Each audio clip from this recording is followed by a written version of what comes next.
Hello बच्चों, आज इस वीडियो में हम बात करने वाले हैं linear equation with two variables, यानी हिंदी में अगर हम बात करें दोस्तों तो ये दो चर वाले रैखिक समीकरण है।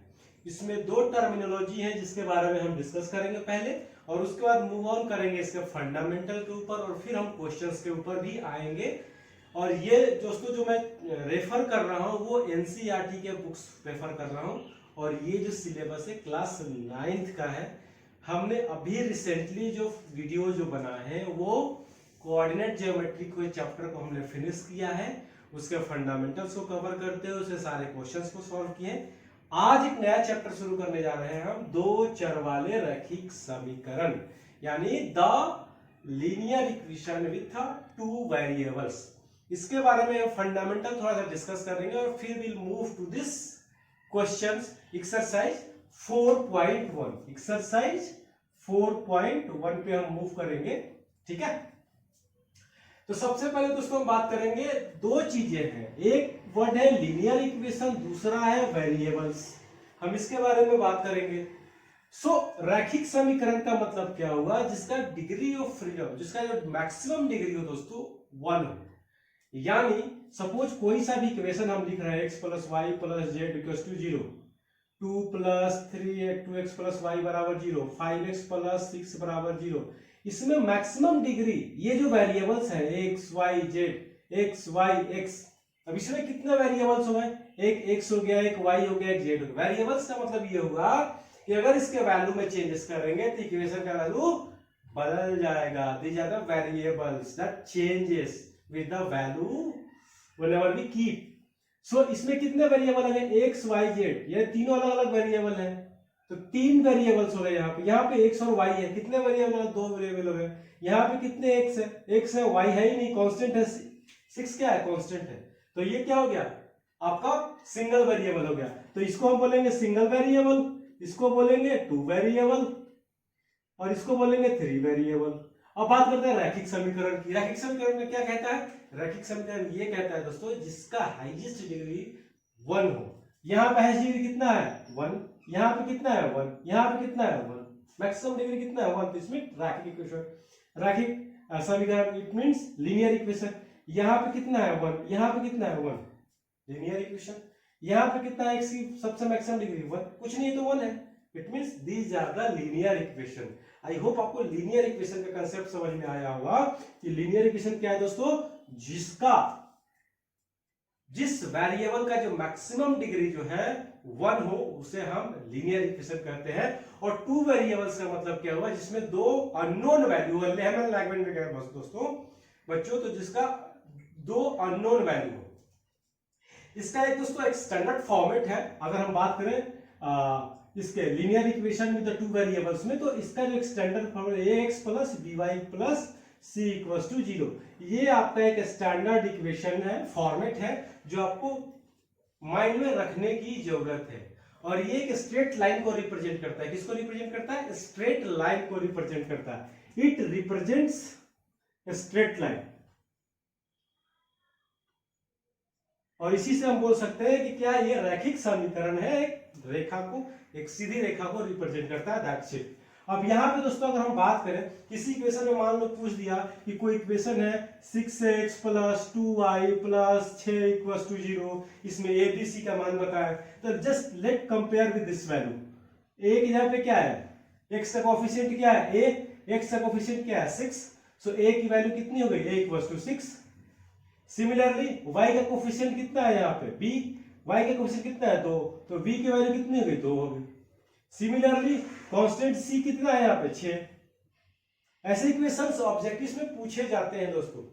बच्चों ऐसे क्वेश्चंस आपको ऑब्जेक्टिव में जनरली पूछे जाएंगे, लेकिन वहां पे थोड़ा सा ट्विस्ट किया रहता है क्वेश्चन, और क्वेश्चन किस फॉर्मेट में आता है, वहां पे साइन कन्वेंशन का मैटर रहता है, यानी पॉजिटिव और नेगेटिव में आपको कंफ्यूज करके आपके मार्क्स को ले डूबेंगे। इससे एक और एग्जांपल लेते हैं, 6x minus 6x minus 2y plus 6 equals to 0। अब इसमें क्या करेंगे दोस्तों? इसमें आपको इस फॉर्मेट में कन्वर्ट करना पड़ेगा। कैसे कन्वर्ट करेंगे? माइनस बाहर ले लो, तो कितना आ गया? 6x plus 2y minus 6 equals to 0 आ गया। माइनस बाहर लिए तो यहां प्लस आ गया, plus minus minus, plus minus minus, और माइनस माइनस प्लस, ये चला गया उधर, जीरो, खत्म। इक्वेशन क्या आ गया, 6x plus 2y minus 6 equal to 0। A की वैल्यू कितनी आ गई 6, बी की वैल्यू कितनी आ गई 2, और सी की वैल्यू कितनी आई -6। यही पे आप मार खा जाओगे अगर आप ध्यान नहीं दिए कंसेप्ट के ऊपर, तो 0 मार्क्स मिलेंगे आपको। और ये बहुत इंपॉर्टेंट है और ये आते ही आते हैं किसी भी एग्जाम्स में। इसके अलावा एक और एग्जाम्पल लेते हैं दोस्तों। अभी जो मैं बच्चों एग्जाम्पल दे रहा हूं वो एग्जाम्पल्स आपके डायरेक्टली क्वेश्चंस के एक्सरसाइज को अफेक्ट करेंगे।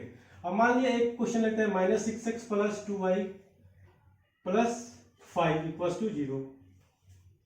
अब यहां पे क्या करेंगे, माइनस अगर कॉमन भी लेंगे तो सिमिलर सिचुएशन रहेगी, तो अब कॉमन नहीं लेंगे। ए का वैल्यू कंपेयर करें, क्या है यहाँ पे, ए की वैल्यू, बी की वैल्यू और सी की वैल्यू, कितना हो गया, ए की वैल्यू -6, बी की वैल्यू 2, सी की वैल्यू 5।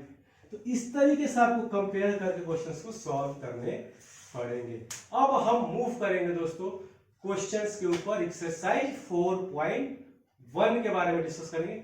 अगर आपको ये फंडामेंटल कंसेप्ट समझ में आया होगा, वो क्वेश्चंस आप अभी भी देख लीजिए, बुक निकाल लीजिए, बुक निकाल के क्वेश्चन अपने आप सॉल्व कर सकते हैं। आपको इवन आएगी वीडियो देखने की जरूरत भी नहीं है, लेकिन हम एक दो क्वेश्चंस आपको सॉल्व करके दिखाएंगे, बाकी क्वेश्चंस आप खुद से सॉल्व कीजिए। अगर कहीं डाउट आएगा तो कमेंट बॉक्स में माइनस, डाउट आएगा भी तो आपको माइनस और प्लस से कन्वेंशन में डाउट आएंगे, बाकी कहीं डाउट्स नहीं आएंगे। तो चलिए let's move on the exercise. दोस्तों अब हम बात करेंगे एक्सरसाइज 4.1 एनसीईआरटी के एक्सरसाइज 4.1 के बारे में। इसमें दो क्वेश्चंस है दोस्तों, एक क्वेश्चन मैं सॉल्व करूंगा पहला क्वेश्चन, और दूसरे क्वेश्चंस में मल्टीपल क्वेश्चंस है जिसमें से एक दो क्वेश्चंस मैं सॉल्व करूंगा, बाकी के क्वेश्चंस आप खुद सॉल्व करना। It totally depend on the concept which we have discussed. उसी कंसेप्ट को पकड़ के चलेंगे, टोटल क्वेश्चन सॉल्व हो जाएगा। और इस मैं बार बार कह रहा हूं कि इस चैप्टर को, इस फंडामेंटल कंसेप्ट को हल्के में मत लेना, ये एग्जाम में आपको धोखा देंगे ही देंगे, प्लस माइनस का कंफ्यूजन क्रिएट करा के।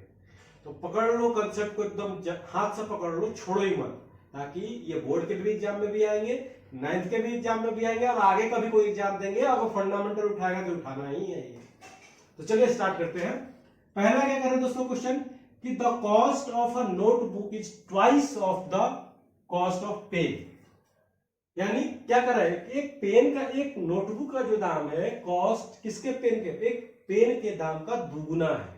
सो write a linear equation with two variables. Two variables हमने अभी पढ़ा, क्या था टू वेरिएबल्स, इसमें दो वेरिएबल हो विद अ लीनियर इक्वेशन, यानी डिग्री कितना उसका, मैक्सिमम 1 हो। तो सपोज, बहुत इजी क्वेश्चन है, सपोज मान लो कि पेन का कॉस्ट कितना हो गया था, cost of pen equals to x रेस x, और इसका मान लिया हमने नोटबुक का कॉस्ट मान लेते हैं रेस y। अब सेंटेंस क्या कह रहा है कि the cost of a notebook is twice of the cost of the pen. यानी अब क्या, दोनों का अलग अलग कॉस्ट हुआ, अब दोनों को हम तराजू पर जब लेकर के आएंगे, if we keep it on equation, तो both side should be equal. ये फंडामेंटल लॉ है किसी भी इक्वेशन का। सो x बराबर y, अभी क्या बराबर हो गया, नहीं हुआ बराबर। क्यों नहीं हुआ, क्योंकि x और y, x नोटबुक है और x क्या है, पेन है, और y क्या है, नोटबुक है। और क्या करा था कि जो पेन है, पेन हमारा, सॉरी नोटबुक जो है, पेन का कॉस्ट का दुगुना है। नोटबुक क्या है आपका, नोटबुक जो है पेन के कॉस्ट का दुगुना है। तो ये दुगुना है आपका, तो इसको, इस इक्वेशन को बराबर लाने के लिए करना पड़ेगा, नोटबुक वाले कॉस्ट से मल्टीप्लाई करना पड़ेगा। अब बराबर हो गए, ये ऑलरेडी पहले से दुगुना था, अब क्या किया, इधर दुगुना कर दिया, तो दोनों बराबर हो गए। तो x + 2y = 0, खत्म क्वेश्चन यहीं पे। एक बार मैं और रिपीट कर रहा हूं, दो वेरिएबल पे लाने थे हमें, दो वेरिएबल, यानी हमने क्या किया, एक का मान लिया कॉस्ट x, एक का मान लिया y। इक्वेशन में ये लाइन पकड़ लेना था हमें कि क्या कर रहा है, the cost of the notebook is the twice of the cost of a pen. हमने इक्वेशन पे लाना था, इक्वेशन यानी तराजू, तराजू पे बराबर लाना है हमें। कैसे लाएंगे, ये एक से जो है ऑलरेडी ट्वाइस है, तो जब इक्वेशन पे लाएंगे तो इधर इसको ट्वाइस जब तक नहीं करेंगे इक्वेशन पे बराबर नहीं बैठेगा। तो हमने क्या किया, इधर 2 से मल्टीप्लाई कर दिया नोटबुक वाले में, अब दोनों बराबर हो गए, तो x - 2 = 0। ये आ गया आपके लीनियर इक्वेशन में। 2 वेरिएबल्स, मैक्सिमम डिग्री कितना है 1 1, लीनियर इक्वेशन, x और y 2 वेरिएबल, खत्म क्वेश्चन यही पे। अब बात करते हैं क्वेश्चन नंबर 2 के बारे में दोस्तों। आई होप ये क्वेश्चन आपको समझ में आया होगा। इसके अलावा भी कोई डाउट हो दोस्तों कमेंट कर लेना, पूछ लेना। अब बात करते हैं क्वेश्चन नंबर 2 में। क्वेश्चन नंबर 2 में मैंने 2 ऑप्शंस लिए दोस्तों, इसके अलावा और भी क्वेश्चंस है इसमें जो आप सॉल्व खुद से करना। अगर नहीं सॉल्व होगा या फिर कोई डाउट्स हो वो मेरे को कमेंट करके पूछ लेना। अब दूसरा क्वेश्चन हमने उठाया है, क्या है, x - y 5 = 0। तो क्वेश्चन पहले पढ़ लेते हैं, सेंटेंस क्या कह रहा है, express in the form of ax + by + c = 0 and find a, b and c की वैल्यू। सिंपल सा, हमें क्या करना है, जो भी इक्वेशन दिया हुआ इस फॉर्म में ले आना है, इस फॉर्म में लाने के बाद कंपैरिजन करके a, b, c का वैल्यू निकाल लेना है, जो कि ऑलरेडी हम फंडामेंटल कांसेप्ट में भी डिस्कस कर रहे थे। तो चलो ये तो अभी इस फॉर्म में है नहीं, ले आते हैं इसको। क्या करेंगे, 5 एलसीएम ले लिया, 5x - y = 0। कितना हो जाएगा, 5x - y, ये तो चला जाएगा क्रॉस में 0, ये पता है ना, क्रॉस में 0 जाएगा तो 0 हो जाएगा, 0 से मल्टीप्लाई करेंगे तो 0 हो जाएगा, क्रॉस में 0 से मल्टीप्लाई कर दिया 0, डिवीजन हमेशा 0 हो जाता है दूसरे साइड में जाके मल्टीप्लिकेशन में। तो कितना हो गया, 5x - y = 0। अब 5x - y बराबर प्लस, अब c तो कुछ है नहीं यहाँ पे, तो 0 = 0 कर देते हैं। कंपेयर कीजिए, इस फॉर्म में आया कि नहीं आया, आ गया ना, ax + by + c = 0, a की वैल्यू 5, a की वैल्यू 5, b की वैल्यू, यहाँ पे प्लस है यहाँ पे माइनस है, तो यहाँ पे -y का मतलब 1 छिपा हुआ है, तो -1, और c की वैल्यू 0। खत्म क्वेश्चन, कंसेप्ट पकड़ लो, क्वेश्चन सॉल्व हो जाएगा। दूसरा लेकर के आते हैं दोस्तों, पांचवा, 2x = 5y है, ये तो और भी इजी है, इससे ले आओ इधर एक तरफ, 2x - 5y = 0, ax + by, c नहीं दिखाई दे रहा है, लो ले आते हैं, -5y + 0 = 0, c आ गया, a कितना आ गया 2, b कितना आ गया, प्लस के फॉर्म में ले आया, मत कहना कंफ्यूज कर दिया सर ने, -5 आ गया, और c कितना हो गया 0। लो तुम्हारा क्वेश्चन खत्म, फंडामेंटल पकड़ लो, सॉल्व कर लो, खत्म हो जाएगा क्वेश्चन। बच्चों अभी भी डाउट अगर है तो कमेंट करो, एक बार कैसे समझाएंगे, कमेंट में आपको सॉल्व करके देंगे, नहीं होगा तो एक बार और बना लेंगे। तो ये बेसिकली दोस्तों फंडामेंटल है लीनियर इक्वेशन का। अगले चैप्टर में या अगले वीडियो में हम बात करेंगे नेक्स्ट चैप्टर के ऊपर। उस चैप्टर को स्टार्ट करने से पहले कुछ और भी फंडामेंटल्स हम पढ़ेंगे लीनियर इक्वेशन से रिलेटेड।